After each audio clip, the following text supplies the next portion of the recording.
I just think getting out there no matter what it is that you're dreaming towards and just keep going. Just keep going. Don't give up and don't wallow in it. The more you wallow, the more your brain sits in it, the more bad energy you put out there, the more bad energy you bring towards yourself. I'm Erica. And I'm Amory. This is Leaning Into Being, The podcast for mamas who know that real strength isn't just in doing, but in being. Be you. Be present. Just be. Today on Leaning Into Being, our guest is going to be Christine Bullock. Christine has been a trusted voice in wellness and a premier fitness expert in the women's health industry for over 25 years. I'm so excited to chat with Christine. It's been a hot minute since she's been with us at Strong Like a Mama, but she has always been so inspirational. Everything from her nutrition advice, her fitness advice, working with Brooke Burke, as well as her focus on mental health. And also, she's a girl mom, Amory. I know. I love getting to connect with other girl moms. Her expertise has been featured on Netflix, Bravo, NBC, and she is the go-to health and wellness expert for so many websites and publications. Yes, let's get started. All right, Christine, can you share about your journey to motherhood? Where are you now? Yes. Where am I now? I feel like I'm at the middle stage-ish, not a beginner mom, which I feel was just yesterday. But I have 3 little girls. So I have a 2-year-old, a 4.5-year-old, and a 7.5-year-old. All girls, as I said, and they are nuts. Man, there's been so many stages to motherhood. Which part do you want to hear? We've been through adoption, we've been through fertility challenges, we've been through surprise pregnancies, through PCOS, through miscarriages, through the MTHFR gene. You know, like I feel like I've touched upon all of it except maybe surrogacy. So, oh my gosh. And I was going to ask you next, what's one aspect that's been unexpected for you? But it sounds like all of those were probably unexpected things too. Other than the adoption, actually. Adoption was the one thing that I have wanted to do since I was a kid and always kind of ran up by any serious relationships. And my now husband was like, absolutely. We thought we were going to have a biological child first. And when it didn't work, for 5 years, the fertility drugs did not work for me for 5 years. Never worked. They never worked. And so we were like, well, let's just hop right into the adoption then. Like, why are we putting this off? And I think it was like God's gift that, and sometimes you have to listen. Like I kept thinking, maybe we should adopt. I should probably not be on these drugs. It was not right for me. I could just tell. And like, how do I heal my body naturally? And that was my background. I just kept hearing like, you got to heal yourself naturally and go adopt. I think it was God's gift because being a mother is scary. Adopting is scary. There's a lot of questions to be had. And if you have your own children, I think it's a scarier step sometimes. But when you don't, it's great. Now we want to adopt again. We want to continue to adopt older children. And it's not scary. We've done it already. And she's a great older sister. So it's the way it was supposed to be. But everything else was shocking.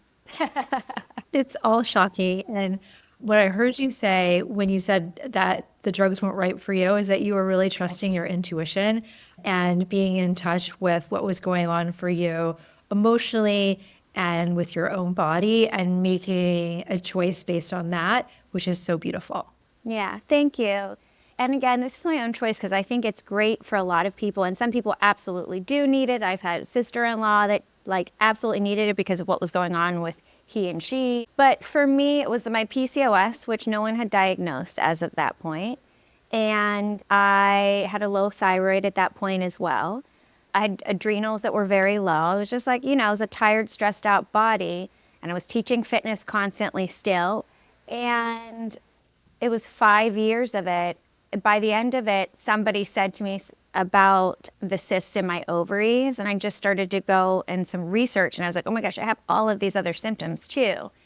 But I wish somebody would have just told me that at the beginning. I had to figure it out. And the thyroid. So all I did was I started to work on that for, I think it was like 8 months. We worked through the adoption process during that time too. It was almost a year later, actually. We had like a failed IVF, probably like May 2016, and Remy was born April 2017. That's my oldest, who we adopted. And I got pregnant that year on my own by accident. I mean, we were shocked. And then I had 3 miscarriages that year. But at least the thyroids and the PCOS, like I had work to repair. And, you know, long term, we have to work to repair those things anyway. Like, we want our body as in balance as we can. One of the fundamental principles of our podcast, which is really leaning into being and embracing that leaning into being, you leaned into your being, what was best for you and your health, best for you and your family. What does leaning into being mean to you? And how do you find that space for yourself within motherhood and then also beyond? For me, it's like prayer and meditation. And I will say I don't have as much time for it. And I was maybe on the toilet this morning when I prayed. I'm not kidding. So I was like, and half out of the shower and everything. So it was just like, I take the moments. It's not like I can sit in the sunshine on my little meditation chair and have that time right now. Could I make that for myself? I'm sure I could, but I am barely surviving each day. I never sit down. And so it's on the go, or we pray on the way to school.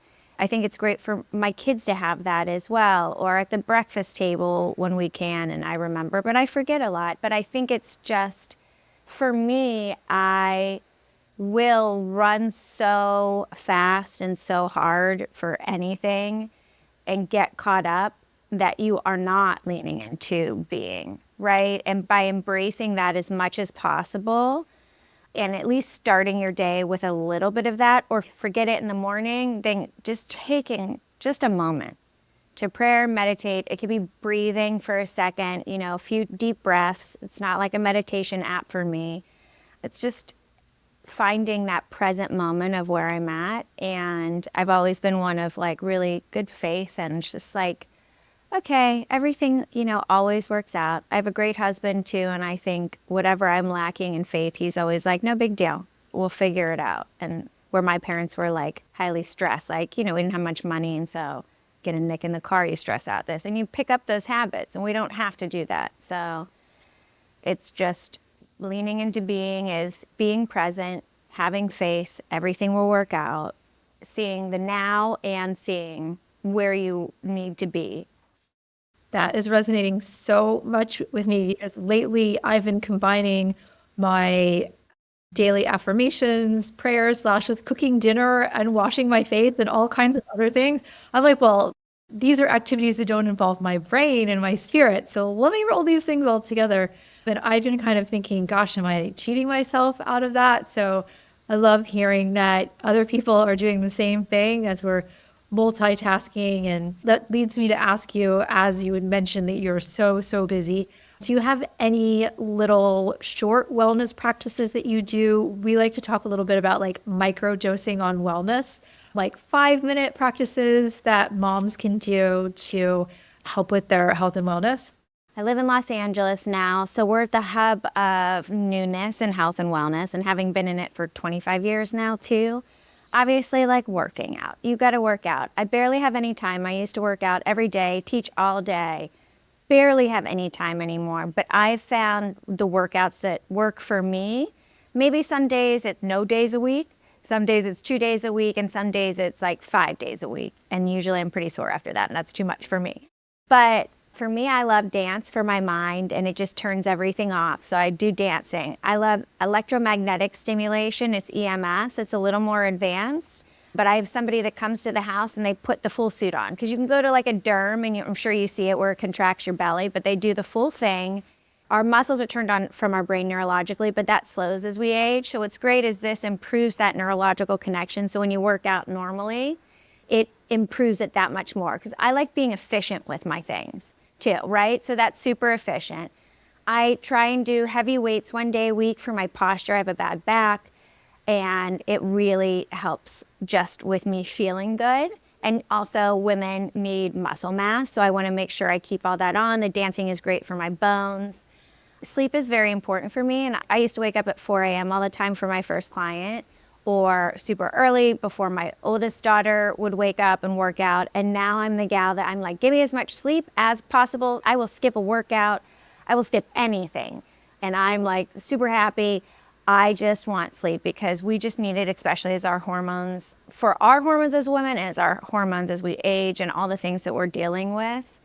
I do intermittent fasting. It's right for my body, especially with the PCOS. I feel so much better. I'm not hungry in the morning anyway, you get used to it, but I feel so much more energy on that. It allows your cells to cleanse. It's not like a diet. It is your cells fully clean. It's great for your mitochondria and the energy and the full health, of your body. So I feel like those are a couple of the things. I mean, I have all my supplements and stuff too, but I just do little things like that. My first food that I eat is always like protein, major protein, and then adding like the simple carbs and stuff like that too. But my first bite is 99% of the time protein as well. And also for any meal, I do that same thing. But, I eat French fries and pasta all day. Avery and I split French fries all the time Yeah. when we're together. Yeah. I would way rather have French fries than dessert. I'm pasta girl. Yeah. Totally. Me too. Totally. I've always been so inspired by you, both like as a friend and professionally. You've built a phenomenal career, as you mentioned, 25 years in health and wellness, and you're just always so warm and inspirational, and you just are so authentic. What inspired you to, or drew you to, this path in wellness that blends fitness and beauty and mental health? What was that catalyst for you? I've always seen it as a much bigger picture, and it does make me sad about the health community a little bit because honestly, it should be our mental health first, right? Fitness is this side thing that we're lacking in our day and age because we're not moving around as much. So yes, it's important to keep it, but it's not like fitness makes mental health, right? It's a little side part of it. So I think spirituality, whatever that may be to you, creates that. So it's those meditation moments. It's how we think throughout our day, having faith in just positive things happening, the energy that we're putting out. And then I think nutrition is even a bigger player than fitness in that because we really are what we eat.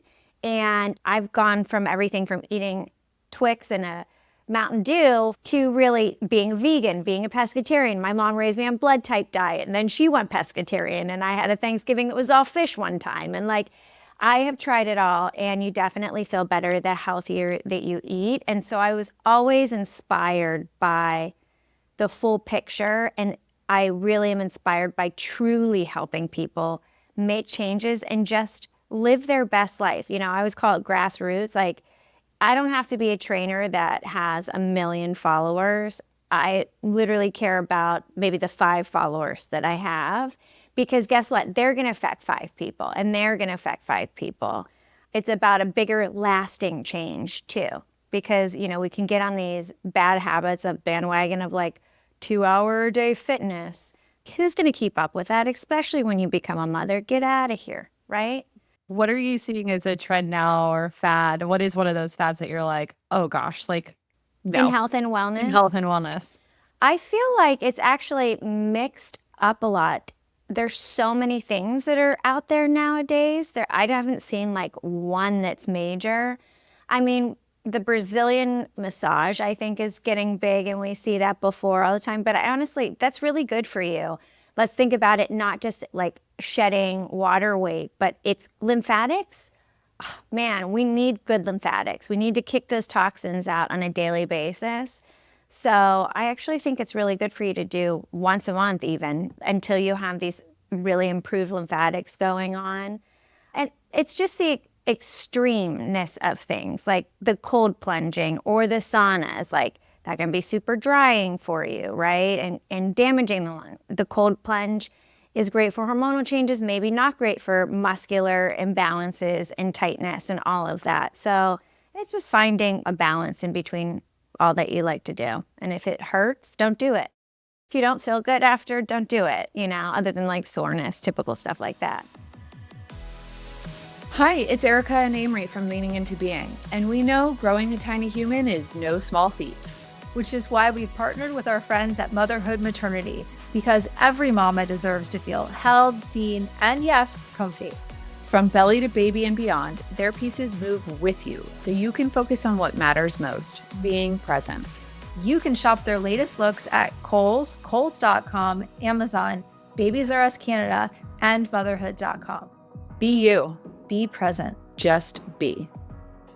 Erica, how hard is it to create content while running a company? Let's be real, Amory. It's really hard. You've got the ideas, but turning them into consistent strategic content, that's a whole other job.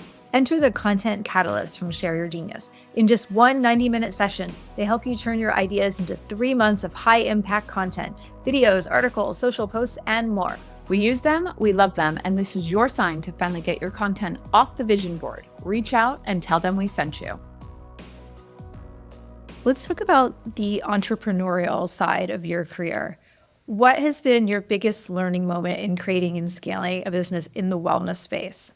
This is a great question. I grew KO, I think we launched it 2014, we dreamed it up. 2016, we finally launched it. And I just shut it down last year after having my third kid. It was colic. And I started another business that we hadn't launched yet. So that was a precipice of it as well. But we were the first to do high performance body care, which you now see. So we started a global trend.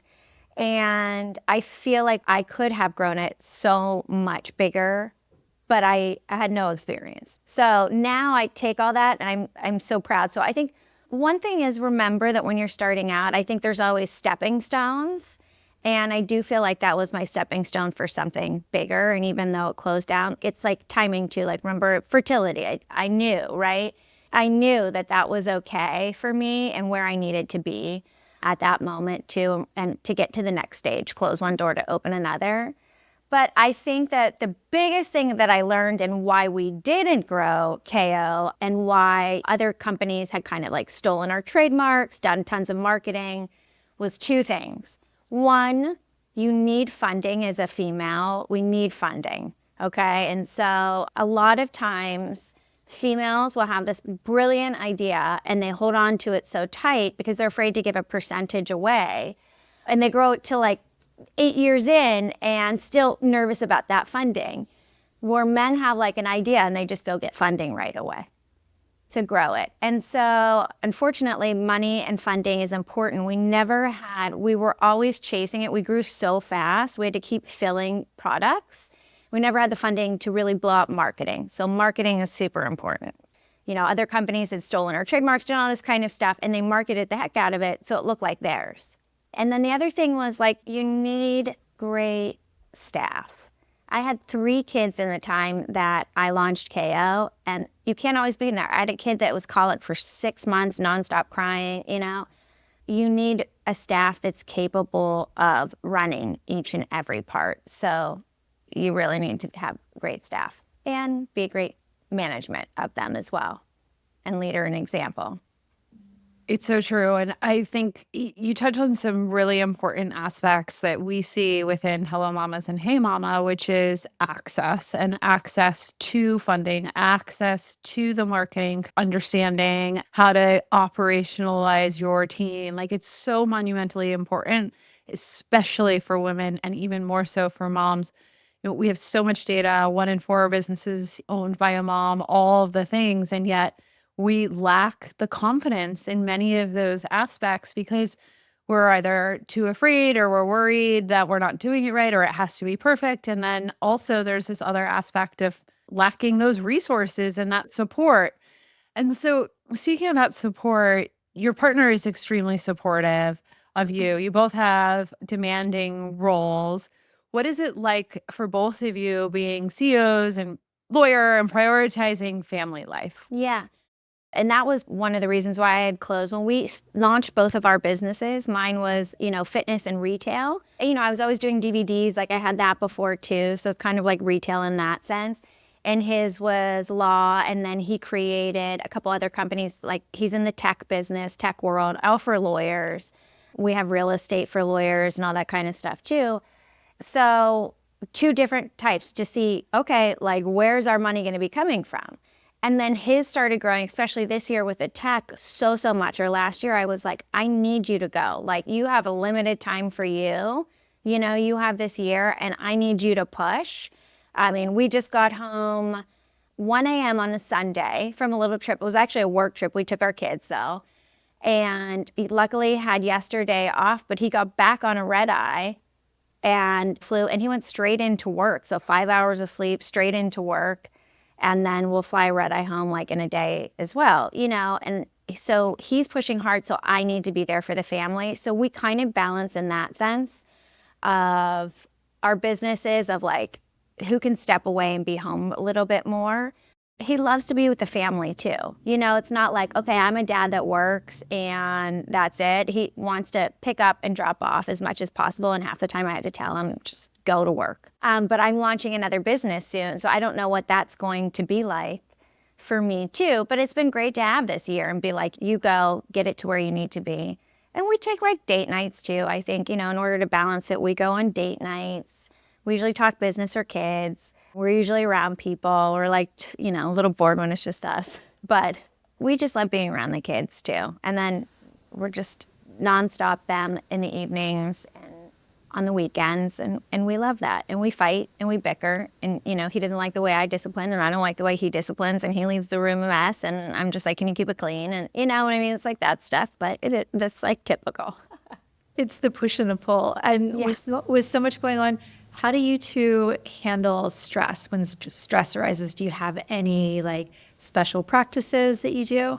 It's the same thing too. It's like we're very good at being balanced with it. I think like when I'm stressed, he knows to just scoop the kids. I know to walk away and he knows to scoop the kids or whatever he needs to do in the moment and be supportive. Does he always have the right words? Absolutely not. But like he'll take the weight of it, right? Somehow, or help me out. Like, okay, let me get on a call with a business guy. If it has to do with business, like let me help you in that sense. For him too, it's like the same thing. I just scoop the kids. I'm more of the mental health. So I'm like, go do what you need to do. Go take a walk, go deal with the stress, lock yourself in a room and figure it out, right? And then I'll pour you a whiskey. And then there are the moments where we both just freak out on each other. Like if he's stressed too long in a row and it's like taking it out of me, I'm like, no, don't take it out of me. Don't try and pin it on me at all. Which is actually a perfect segue into, we were just talking about girl mom versus boy mom and what has Raising Girls taught you about yourself and how has it shaped your perspective on your role as a mother? So I was an only child. My dad left, he was always either working all the time or, then he moved out and they divorced. So I feel like I was around women a lot. And then I went to an all-girls college. I worked at Sephora right away. I've been in fitness. So I've always been around women and gay men. And it's fun for me. Like I feel like I was kind of meant to be a girl mom. I would have loved to have a boy too. But sometimes I see the little boys running around. I'm like, whew, thank God. I don't know how I have to deal with things. But my girls are crazy too. Like my oldest loves collecting bugs and she just brought me, a huge crab and a starfish. She's brought home cockroaches and loves science and engineering and coding. And, you get the best of both worlds a little bit. But I will say I am definitely harder on them than he is because I know what girls turn into, even in their teenage years, and the discipline that it requires and just teaching them more life lessons that I feel that they'll need as young women soon enough and not letting them get away with things like he's their daddy. So he just lets them get away with everything, which I love and I'm glad.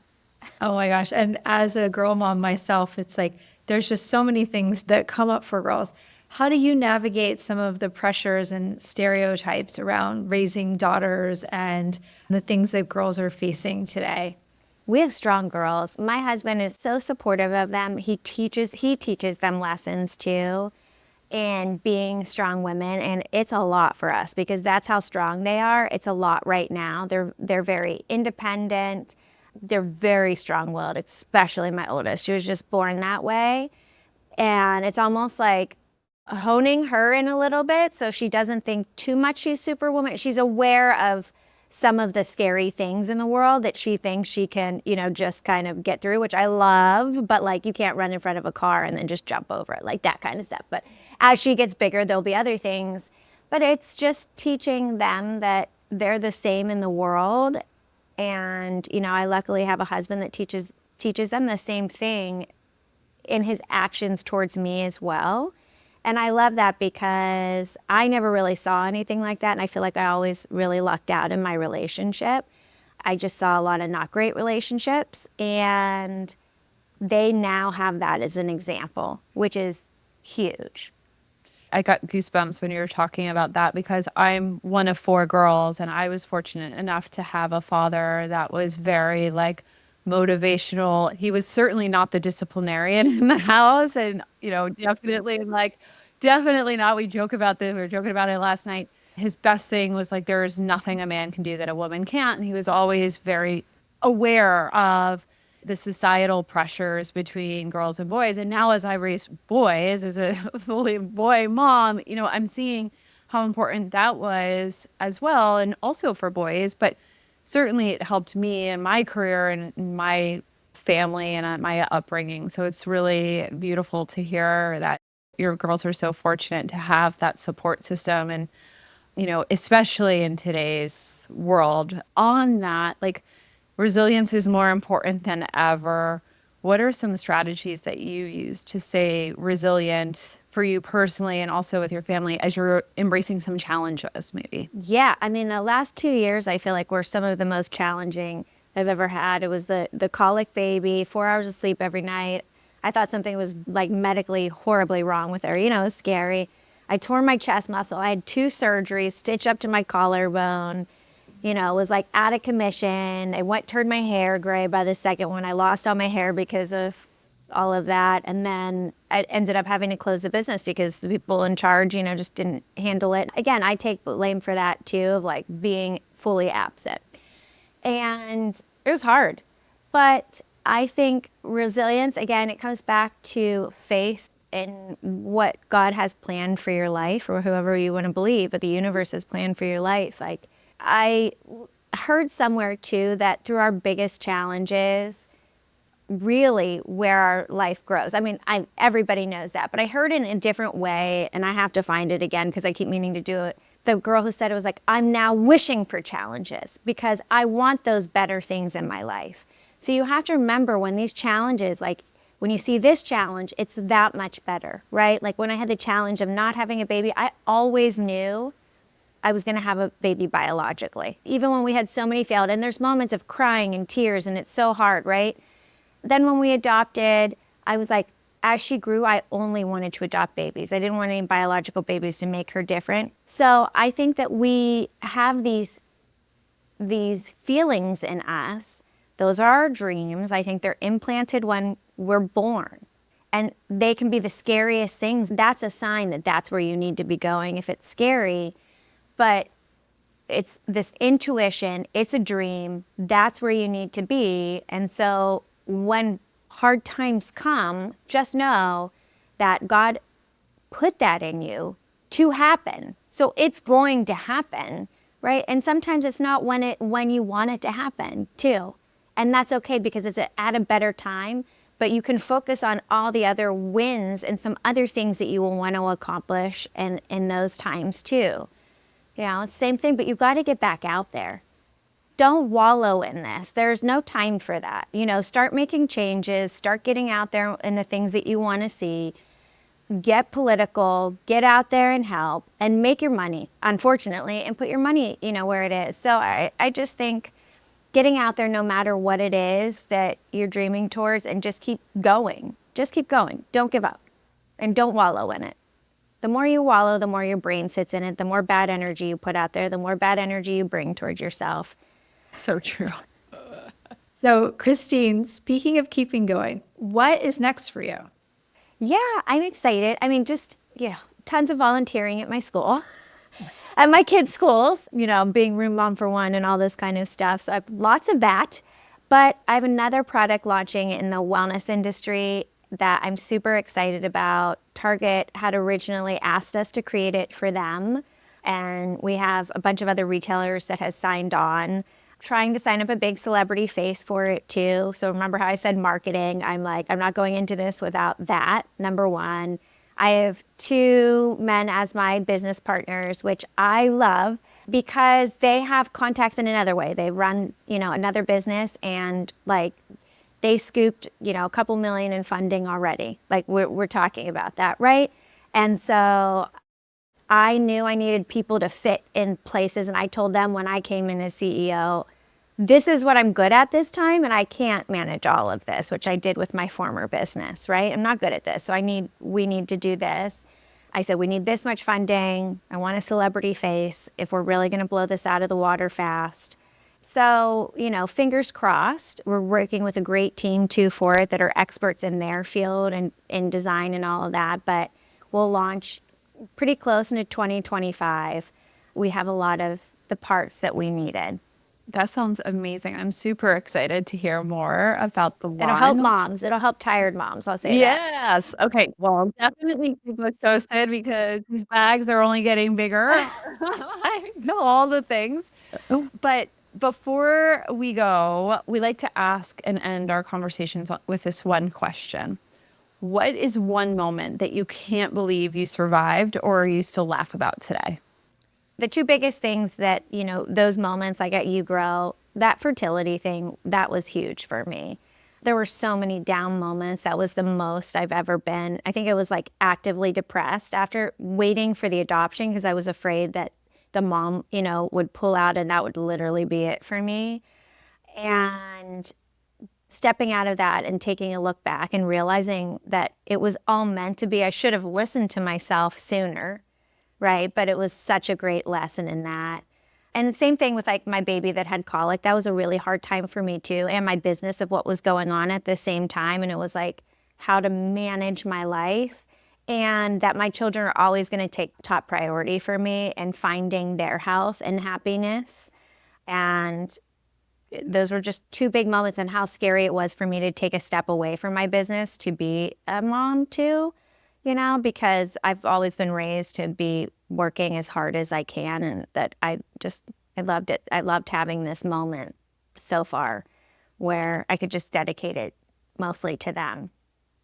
I love that. Well, you're definitely radiating and I'm sure it's given you some of that creative space too for this new endeavor of yours. Kind of. I realized I miss that a lot. That's the one thing I miss. I always wanted to go into the arts and I love your artwork back there.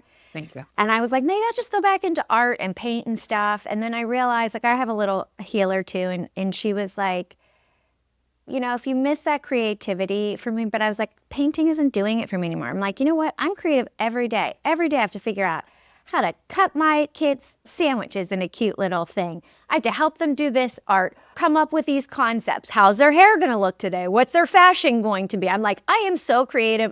I can't be more creative. So, for the moms out there that are missing some of that kind of stuff, remember that too, I think. I love that. It's a great perspective. Yeah. And especially definitely with girls. They're like all the things like the horrible hairdos that I have to do in the morning and like all of their crazy gemstones I have to Yeah. And the crazy crafts that they want to get into and do all of the things. Well, Christine, this has been so fun. Thank you so much. Thank you for having me. I loved having you on. It was such a pleasure. It's so great seeing you guys. And honestly, it's so inspiring seeing how you continue to build your business too. And it's so nice to see women entrepreneurs again because I've been around kids for a while. So you're inspiring me too. I'm glad to be back. Mama, you are doing enough. You are enough. So take a breath, lean in, and just be. Be you. Be present. Just be.